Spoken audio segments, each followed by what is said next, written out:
faith leaders have played in communities across the nation, particularly during the COVID-19 pandemic. This is, of course, just a brief overview. Stay tuned for more announcements. Zeke, with that, why don't you kick us off? 3,000 troops to Europe. The president previewed that announcement last week and then ordered it today. Is there some new piece of information or intelligence that you saw in the last few days that went from being a notional thing to something that to an actual deployment? I would not read this as a decision made based on any events over the last 48 hours or couple of days. We've been in discussion and under discussion with our partners and allies in the region where these troops are going for several weeks now. And I would just outline for you, I know some of you may have watched John Kirby's briefing, but just to give some more specifics, the 1,000 service members from the U.S. Army's 2nd Cavalry Regiment, which is based in Germany, will reposition to Romania in the coming days. Secretary Austin had discussed this possibility and this deployment to Romania last week in his conversation with the Romanian defense minister. Second, we are moving 1,700 service members from Fort Bragg to Poland and approximately 300 service members from Fort Bragg to Germany. Both of these moves are to supplement existing U.S. force presence in Poland and Germany. These forces are separate and in addition to the 8,500 personnel in the United States on heightened alert position posture that we announced last week. But I would also note, Zeke, just to finish answering your question, that the president has been clear since the beginning of the escalation and the building of troops at the border, and been directly clear with President Putin, as he was in early December. If Russia stays on an escalatory path, which they clearly have, we will make force posture adjustments to deter and defend against any aggression. This is not troops that will go into Ukraine. They're not fighting in Ukraine. This is us. This is the United States abiding by our commitments under Article 5 to support, reassure our partners in the region. What is the milestone the president's looking for those troops to come back home? What is if Russia de-escalates, those troops would go back to their bases? Is that? Well, I think as you touched on, it's not permanent. They're not intended to be permanent. And again, we already had troop presence in all of these countries where we are doing an increase in troops. So I can't give you an evaluation. Obviously, if Russia decides to de-escalate, to take de-escalatory steps, then certainly that would impact what the force posture needs are in other parts of the region. Senator Hawley was at the statement today saying that the president should sort of take NATO membership off the table for Ukraine, and that's what the U.S. interest in that. Do you think that sort of rhetoric or sort of position by a U.S. senator right now is helpful in this showdown between the West and Russia? Well, if you are just digesting Russian misinformation and parroting Russian talking points, you are not aligned with long-standing bipartisan American values, which is to stand up for the sovereignty of countries like Ukraine but others, their right to choose their own alliances, and also to stand against, very clearly, the efforts or attempts or potential attempts by any country to invade and take territory of another country. That applies to Senator Hawley, but it also applies to others who may be parroting the talking points of Russian propagandist leaders. Different topic. We've been on report the last couple of days about how the U.S. is setting it on per capita basis with peer developed countries. The death rate in the United States is far outpacing what's being seen abroad, largely as a result of the lower vaccination and boosting rates here, as well as some other comorbidities and the like. But does the president feel that he bears responsibility that, a year into office, with this new wave, the U.S. wasn't better prepared, and that more people are dying here on a per capita basis than are in Europe, for instance? Well, the buck always stops with the president, and he would say that. But I would also tell you, Zeke, that the steps that we have taken to make progress, to prepare in the United States far outweigh what almost any other country in the world has done to date. That includes ensuring that 87% of the population has had at least one dose, continuing to increase the number of people who are boosted, ensuring we are taking steps to keep our schools open, to make sure communities that have surges have federal resources they need. So, of course, we are still at war with a virus. That is continuing, and that is the president's top priority. He has said that before. But I would also note all of those steps that we have taken to ensure we are prepared as we have ups and downs in this pandemic. Sorry, one last one. Yesterday you mentioned that the policy of the administration to no longer comment on conversations with Joe Manchin about... I didn't say Joe Manchin. I said were often asking me about Joe Manchin. So I think that was the context of the question, which is absolutely fine. But it is our policy to not give specifics or to try not to give specifics of private conversations the president is having with members of the Senate, members of Congress. There are times, I know yesterday, of course, we had Senator Grassley and Senator Durbin here, and we did a pool spray of that. So you may say that's contradictory, but our effort and our focus is on making progress, and sometimes that means keeping those conversations private. So I'm just curious, this is a shift from where you were a few months ago. Is that only because the Build Back Better bill failed? Is that why this policy has changed? I think it's a recognition that a lot more progress can be made when you're having private discussions, and that the president's focus in terms of what we're publicly communicating, how he's speaking to the American people, needs to be on what he's doing to make their lives better, not constant updates on the legislative process. Go ahead.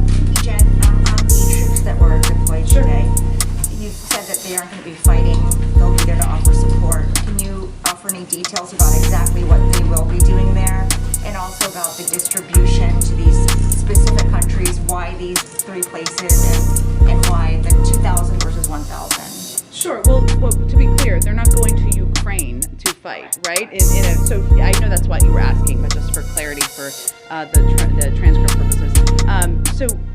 Our effort and our objective here has been to ensure we are ready for every contingency. And force posture increases as part of that preparedness. It's to reassure our allies, to whom, as I said, we have a sacred obligation. This force, or these forces who have gone, are trained and equipped for a variety of missions to deter aggression and to reassure and defend our allies. In terms of why the specific numbers, I'd really point you to the Department of Defense, who makes the recommendations and ultimately proposes for the president's sign-off. I would note that a number of our NATO allies have recently announced troop movements as well, similar to what was announced this morning. So including the United Kingdom, France, Spain, Denmark, and the Netherlands, of their intent to deploy additional forces to reinforce NATO's eastern flank as well. So this is a reflection of our robust capabilities and our ability to distribute them across Europe, but it's also consistent with what a lot of our NATO partners are doing. John Kirby said that the Pentagon has not ruled out deploying additional troops. Under what conditions would that happen? These, again, are these decisions were based on close consultations with our partners in the region, the countries where these troops have been deployed to, of course, and also the escalatory actions by Russia. But, obviously the president is meeting with his national security team on nearly a daily basis, and we'll make evaluations as needed. And then changing topics, Senator Lujan has been hospitalized after suffering a stroke. In addition to offering well wishes, of course, some of his Democratic colleagues have said this is a reminder that in such a closed Senate, any unexpected development could be a challenge to moving forward their agenda. So has the president spoken with Senator Lujan, and does he share similar concerns? Not at this point. Let me just reiterate, I know you referenced them, but that we have all been thinking of Senator Lujan and his family. I know his team put out an update on his recovery last night, and he's 49 years old, so I would also note that, but I would point you to them for any specifics on his status. Of course, we're thinking about him, his family, his entire team at this point in time. I'm not sure what you were referring to in terms of concerns about. Senator Coons brought up yesterday that this could be a challenge for moving forward, since they, that 50-50 split is so critical. So, is that something that the president has also considered? Well, life is precious, as we know. You're most familiar with the average age of senators in the Senate, but that is true on both sides of the aisle. So I would just say we spend most of our time engaging in good faith about the president's agenda and not making those calculations. And then just one more on the Supreme Court. Given the president's commitment to diversify it, will he make similar pledges? Should he have another opportunity to nominate someone? For example, there's never been an Asian American justice or an LGBTQ justice. So will he make a similar pledge? Well, I would say that about judges, or just in general, I would say that if you look at the president's record of judges, circuit court judges, lower court judges, it speaks for itself. He has had a enormous number of judges he has nominated who are people of color, who are women. He has extraordinarily diverse bench of qualified individuals to serve on the court. And that is certainly a priority for him. I don't have any new pledges to announce for you, but I think I would point you to his record, which speaks to his commitment to ensuring the court is more diverse, lower courts are more diverse, the higher courts are more diverse, and that is something he certainly will continue to look at as a priority. Go ahead. Thank you. Oh, sorry, I'll come back to you. Go ahead. I was just going to ask another follow-up on the troop movements. Yeah. Is President Biden concerned that Putin might use them as a pretext to act against Ukraine? Well, I think what's important to be very clear about here is that there is one aggressor here. That aggressor is Russia. They are the ones who have gathered tens of thousands of troops on the border. They are the ones who are threatening to invade a sovereign country. NATO is a defensive alliance. The steps and actions we are taking are to provide reassurance and readiness to our partners in the region. If President Putin and the Russians decide to de-escalate, that would be a welcome step. On the energy issue, Qatar has said it will divert cargoes if needed, but needs the U.S. to help mediate changes in supply contracts. Who is the U.S. talking to about diverting supplies, and are any countries willing to forgo their Qatari supplies to help Europe? I certainly understand the question. I would just note that we're talking to a range of countries and suppliers, not any one individual country. Obviously, Qatar is a large supplier of oil in the world, so that is certainly a statement of fact. But I don't have anything about our private conversations to read out from here. And just a quick final one: does Biden plan to watch the Olympics? U.S. athletes competing. I think it started Friday. Yes, absolutely. We all do. I'm not going to rule out an Olympics outfit here. I encourage all of you to do the same. Yes, we are looking forward to it and to cheering on our American athletes who will be competing. Go ahead.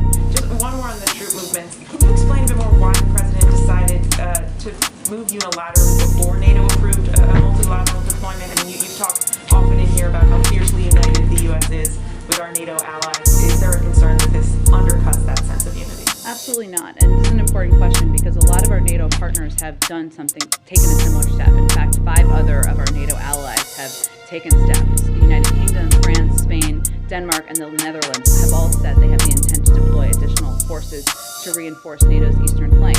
So these decisions can be made on a unilateral basis by the United States or any of our NATO partners to boost up support. And obviously the NATO alliance as a whole would decide if there was going to be a movement of the NATO alliance forces. So this is something that we have always had the capability to do, as all these other countries do as well, and it's an option in addition to what we've done to support and plus up our NATO partners, our NATO alliance.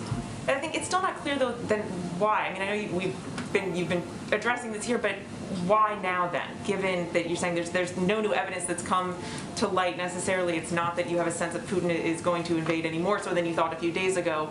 That's true, but and I just noted that it wasn't an event because I think the way Zeke asked the question in the last day or two or over the weekend or something like that.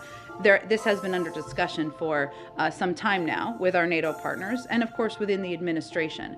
It is also true that there's no question that Russia and President Putin has continued to take escalatory, not de-escalatory steps. So it is not that it is one moment. It is we are looking at events over the course of time. And at the risk of sounding like a broken record on the Supreme Court search, has the president made any plans to meet in person with any of the nominees? Has he had any direct conversations with any of these potential candidates yet? We're just not going to provide updates from here on the process. Certainly meeting with the nominees will obviously with the nominee, but meeting with candidates will be a part of the process, but I don't expect we'd provide a play-by-play on that from here.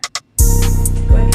Thanks, Jen. 2 weeks ago at his press conference, the president said, quote, "We're going to actually increase troop presence in Poland and Romania if, in fact, he moves," referring to President Putin. He has not moved yet to invade Ukraine as far as we know. So can you explain in the last 2 weeks why that calculus has changed for President Biden?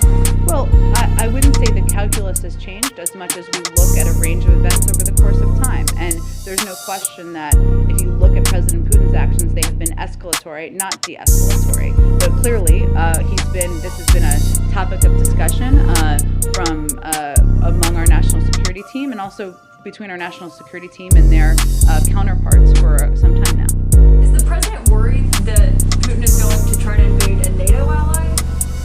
The president wants to, we're certainly hopeful he would not, but the president wants to take steps to reassure countries in the region that are part of the NATO alliance. And Russia as a country, President Putin is a leader who has invaded two sovereign countries in the last several years. He's somebody who's used chemical weapons. He's somebody who has pushed propaganda around the world. We're not predicting that he has made a decision. We don't know that, but we're also taking steps to be ready and to be prepared. Are removing these forces that are now being deployed, is that contingent on Putin removing his troops from Ukraine's border? Removing, these troops in Eastern Europe? Troops that the president is sending to NATO allies that he signed off on yesterday. Is that contingent on Putin de-escalating, not just de-escalating, but actually removing his troops from Ukraine? Well, if President Putin took de-escalatory steps, that certainly would impact our calculus, but I don't have anything to outline from here. That's obviously a decision and recommendations that would be made by the Department of Defense. One last question. Last week, I believe in here you said that the assessment still was that a Russian invasion is imminent. That's the word that you'd used before, that other officials have used, and you used it last week. But yesterday, the ambassador to the United Nations, Linda Thomas-Greenfield, said she would not use the word imminent. She said she does not think a Russian invasion of Ukraine is imminent. So I guess we just need some clarification on where that assessment stands right now. I used that once. I think others have used that once, and then we stopped using it because I think it sent a message that we weren't intending to send, which was that we knew that President Putin had made a decision. I would say the vast majority of times I've talked about it, we said he could invade at any time. That's true. We still don't know that he's made a decision. Using that word. I think I used it once last week. But the decision now is that you're not describing it as imminent anymore. I haven't in over a week. Okay. Yeah. Go ahead, Jen. Thanks. Just another question first on President Putin and sort of the message coming from Russia. He yesterday expressed hope for diplomacy, and after the U.S. announcement on troops today, the Russian Deputy Foreign Minister called the move unjustified and destructive. So what is your response to sort of their rhetoric of, calling for diplomacy here, given what their posture is on the border of Ukraine? I would say be very open-eyed about Russian propaganda and what they're putting out there. We know what is happening on the border. Everybody can open their eyes and see. They have gathered more than 100,000 troops at the border. They have also built up troops in Belarus at another border. That has not changed. We have not seen de-escalatory actions.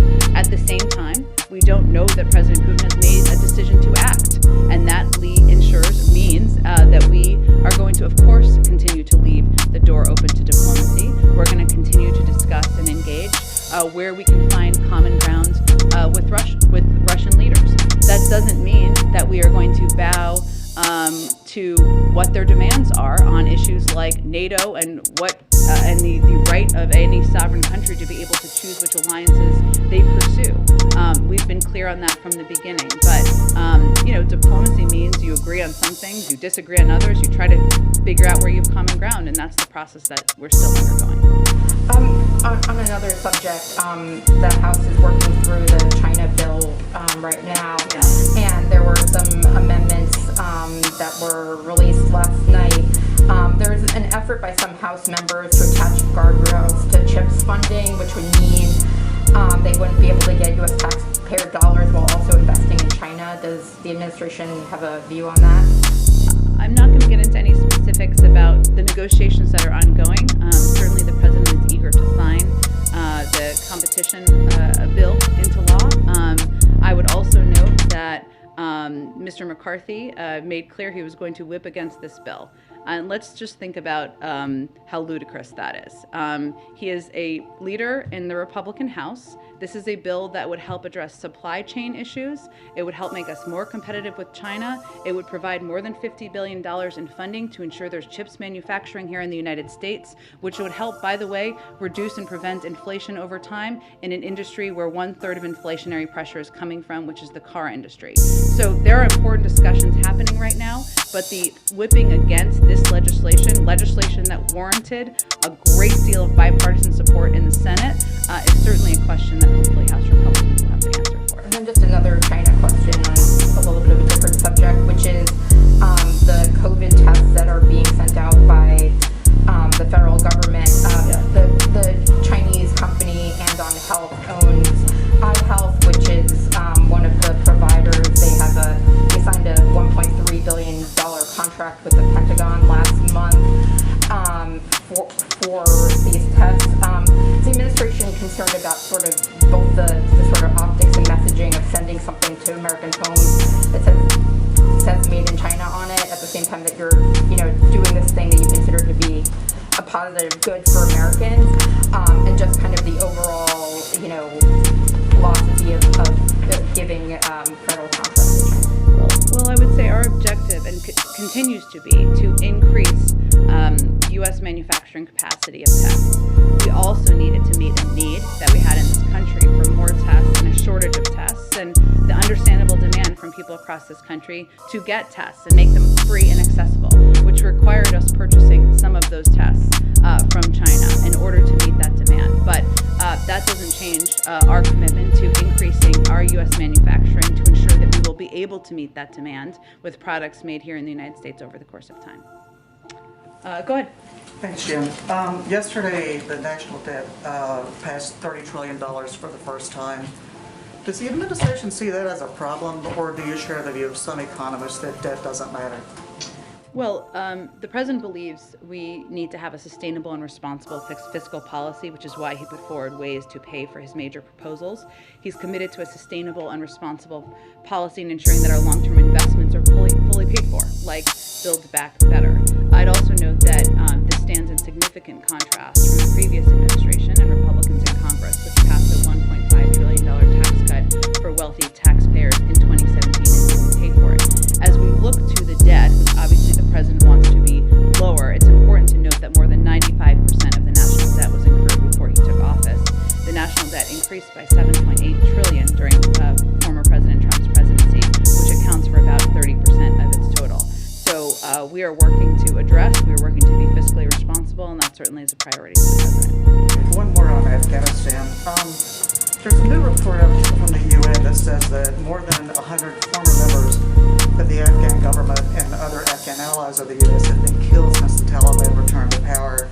There are additional reports that thousands of Afghan allies of the U.S. are still in Afghanistan. They're hiding out. They can't get to the U.S. because of issues with a special immigrant visa. Does the administration consider it a priority to get these people out of Afghanistan? And if so, why are they still there 6 months after we withdrew?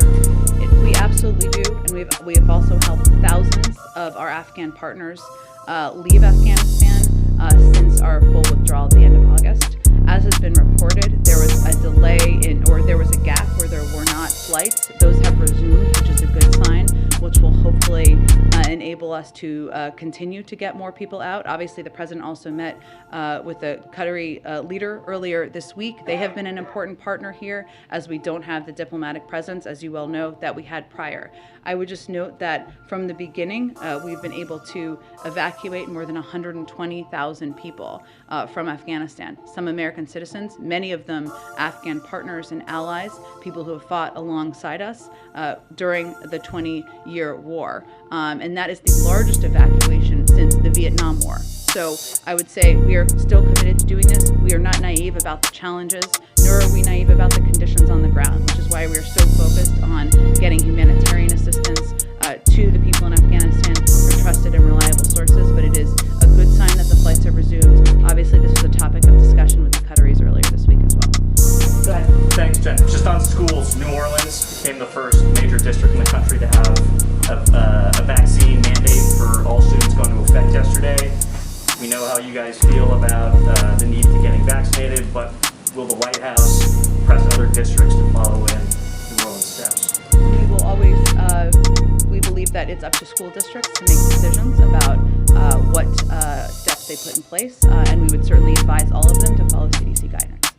On the mandate, there are a number of exemptions that parents can apply for you to get an exemption. Does the White House think that sort of defeats the purpose of the mandate, or is that okay? We have exemptions that we implement in the federal government as well. Staying on education, yesterday also, before the president paused the student loan debt repayments, but I guess extended the pause in late 2021. It was supposed to resume yesterday. Is the Department of Education pushing forward any other steps to make sure that when those payments relaunch in May, borrowers will be able to make them, or will the president extend that that clause again, or is he still considering executive action to forgive student loan debt again? Sure. Well, I would note that no one has been required to pay a single dime of federal student loans since the president took office. As you noted, he extended that pause to May to give breathing room to borrowers who are still coping with the pandemic. He certainly also supports Congress for providing $10,000 in debt relief, a bill he would be happy to sign into law. I don't have any additional executive orders to predict at this point in time, but certainly in May, if this resumes, the Education Department will continue working to ensure a smooth transition to repayment. Thanks, Jen. Last week, President Biden and President Zelensky discussed a macroeconomic package of assistance to Ukraine. What's the status of those negotiations? What's the scope and scale of that package? And what's the holdup, given that the economic damage is happening in real time from the Russian threat, and the EU has already announced its own economic package? Yes, we have been discussing with the Ukrainians a package of economic assistance. That package and discussion has been underway, obviously with at the leader level, but also beyond. At this point in time, I think the discussion is with other counterparts from our government and theirs about next steps. I mean, this was not the first economic package that we are providing to the Ukrainians. We have provided a significant amount of assistance, not just security assistance, but humanitarian and other economic assistance over the course of time. So that would certainly build on that. But in terms of a next step, I can check and see if there's anything specific to update you on. Just to follow up on the troop levels, why did the president authorize the deployment specifically to Poland and Romania? Are they considered the most vulnerable of the eastern flank countries compared to, say, Hungary or the Baltics? And is it because the negotiations with the other countries haven't worked out, or is it because these are considered the most vulnerable members? Well, I think as my colleague John Kirby conveyed, we've left the door open to additional. I have nothing to predict on that front, but this was based on, or this announcement and deployment was based on consultations and conversations with these countries where we have sent these troops. I don't have any more details about behind-the-scenes conversations to lay out from here. Go ahead. Thanks, Jen. Senator Graham and Congressman Clyburn have been calling for educational diversity on the court, suggesting the president should choose someone who attended a public university rather than an Ivy League school, for example. As the graduate of a public university, Me too. Does the president? Who else here? Does the president Public have schools. any? I'm asking about the president. Does he have any thoughts on that as a graduate of the public university? Will that factor into his consideration at all? Sure, I certainly understand the question. I've seen their comments. I would say the president, and we certainly appreciate Senator Graham's thoughts, and of course those of Mr. Clyburn.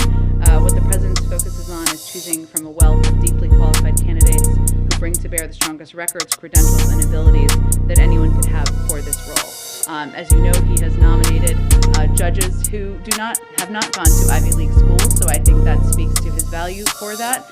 But in terms of the credentials, I don't have any more specifics to lay out for you today. Related to that, though, also just wanted to ask about candidates who have already gone through a judicial confirmation process, either for the district court level or the appeals court level. Is that something the president's going to be taking into consideration, whether they've already made it through the Senate Judiciary Committee once before? The president's focus is, again, choosing from a wealth of highly qualified candidates who bring to bear strong records, credentials, and abilities to serve on the court in a lifetime appointment. That is his focus, and also doing that through consultation with Republican and Democratic members of the Senate and experts, not on navigating the legislative process. Here's the one infrastructure question. A number of Florida Republicans have complained about the implementation of the new infrastructure law. Who? Well, certainly Governor DeSantis, Senator Rubio. What are their complaints? I haven't even seen them. Among the things they've complained about is they've suggested the state was shortchanged on bridge funding, that it should have gotten a bigger distribution. They've complained that the Everglades funding that was announced the other week should have been higher. Coming from Senators Rubio, Scott, and members of the House delegation who voted against the bill, does the White House have any response to lawmakers who opposed the bill in the first place, complaining that their share of the bill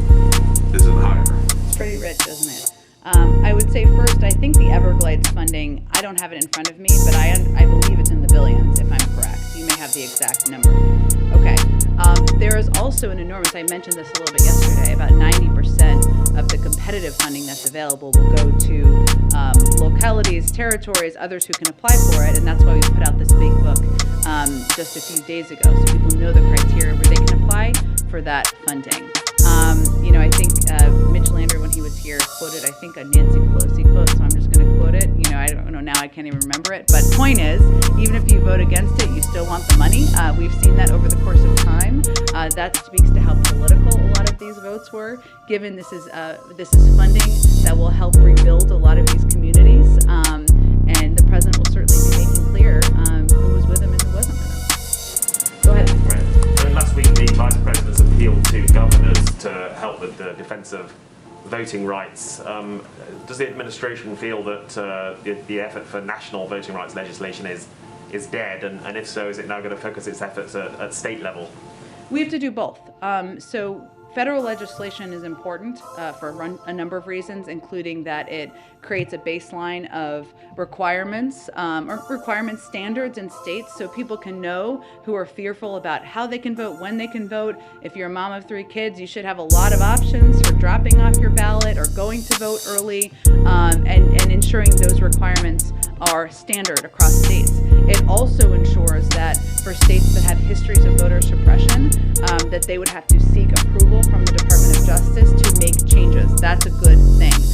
So we're still fighting for those. The president has said he will fight for those until his last breath. At the same time, what I think the vice president was talking about, and she will be playing a vital role in, is working with states and localities on how we can fight against oppressive voter laws that are popping up in states, how we can empower and engage populations to ensure they know what their rights are. So we're going to do both, and it's important to do both. And Mitch McConnell said today, given current COVID facts and science, it is time for the state of emergency to wind down. Does the president agree with that? Is that still possible when there's that hardcore of anti-vaccination people? Well, I didn't see the full context of Mr. McConnell's comments. I will say that the president's view is that we're not going to live like this forever. We don't want to live like this forever, and our objective and our goal is on ending this pandemic as we know it today. So we don't have it. So it's not something that's disrupting our daily lives. We'll do more and more to protect people and accelerate the path out of this pandemic. There is a lot of progress that's been made. 210 million people are fully vaccinated. That's nearly 75% of adults. We had less than 1% vaccinated when the president took office. About 98% of schools are open. And we understand the sentiment that I think he's expressing, even if I haven't seen the full context. We're, of course, looking at when the time comes, what it will mean to end the pandemic as we know it today. But right now, what our focus is on is ensuring we're implementing the tools that we know that work as we're still continuing to fight the virus. Thank you, Jen. The Pentagon says that Poland and Romania requested U.S. troops, U.S. deployment. Have you received similar requests from other Eastern flank countries, Baltic states? And what will trigger additional troops deployment to the Eastern flank? And I'm going to have one more. Sure. So I'm just not going to detail those private diplomatic conversations. I've pointed to the Pentagon. If they want to share any more detail, I'd be surprised if they did. But certainly those conversations are continuing. They're not done. And I think my colleague John Kirby made that clear during his briefing today. And one more. Has President Biden consulted this decision with the leaders of the Republican Party? And how does he feel about their support? Because there were some voices on the American right questioning President Biden's policy towards Russia-Ukraine crisis. Well, I would say that we have had an enormous amount of, we've done an enormous amount of briefing and engagement with Democratic and Republican leaders about the decision-making and how we're approaching the escalatory nature of Russia's behavior on the border. Senator McConnell made some comments in that regard last week, and this is an issue in our view that should not be partisan. What we're doing here is we're standing up for what have long long been bipartisan American values, which is standing up for the sovereignty of a country, ensuring that they have the right and the ability to choose their own alliances, supporting them with a range of economic, humanitarian, and security assistance, and doing that in a way that's coordinated with our partners and allies. There are some from the Republican Party who have not voiced support for that. And again, as I said a little bit earlier in the briefing, if you are echoing, if you are digesting Russian misinformation and parroting Russian propaganda, you may be on the wrong side of this issue. Go ahead. Hi. Two questions. Yeah, The first, does the president know who Leonard Peltier is? I'm sure he does, but I have not discussed it with him. Just call me and let me know. He knows. Is he aware of the push by Democratic senators and members of Congress and native state legislators and even Pope Francis at one point to send Peltier home from prison? I have not discussed this with him specifically. I'm happy to see if there's any more follow-up. And my second question is about the Supreme Court. Some Republican senators like Ted Cruz are criticizing Biden for saying he'll pick a black woman for the Supreme Court. He said it's quote-unquote offensive because somehow the black woman he chooses wouldn't be the most qualified for the job. But Republicans like Cruz also celebrated when Trump picked Amy Coney Barrett for the Supreme Court, with Cruz telling Barrett during her confirmation hearing, quote, "Your children have been wonderfully well behaved. I think you're an amazing role model for little girls. What advice would you give little girls?" So my question for you is, why do you think Republicans like Ted Cruz are acting so angry about Biden picking a black woman for the Supreme Court when they were very happy when Trump picked Amy Coney Barrett for the court? I read that exact quote yesterday. Glad lots of people are following it. I think that's really a question for Senator Cruz. But it is important to note, as you just did in your question, that there was never an objection by Senator Cruz to Donald Trump promising he'd nominate a woman in 2020. You noted what he said to the woman he nominated in the hearing and how he applauded her in the hearing. The notion, the president's view is the notion that there has not been a black woman ever on the Supreme Court in 230 years is a problem with the process, not a lack of qualified, credentialed people to consider and nominate. That's his view, but I think that's a question best for Senator Cruz. I think what's the difference between Trump picking Amy Coney Barrett and saying he took a woman in advance and Biden picking a black woman? That's exactly why I called out this issue yesterday, but I am blissfully not a spokesperson for Senator Cruz, so he can best answer that question. All right, thanks, everyone. Oh, yes. Senator Schumer is currently coming here today to meet with the president about the Supreme Court pick and process. Can you confirm that? Do you have any other information on what their conversation? I believe it was under discussion to figure out how they could connect, whether it was on the phone or in person. Let me see if I can get more details on it, but it's part of the consultation process that you've seen take place over the past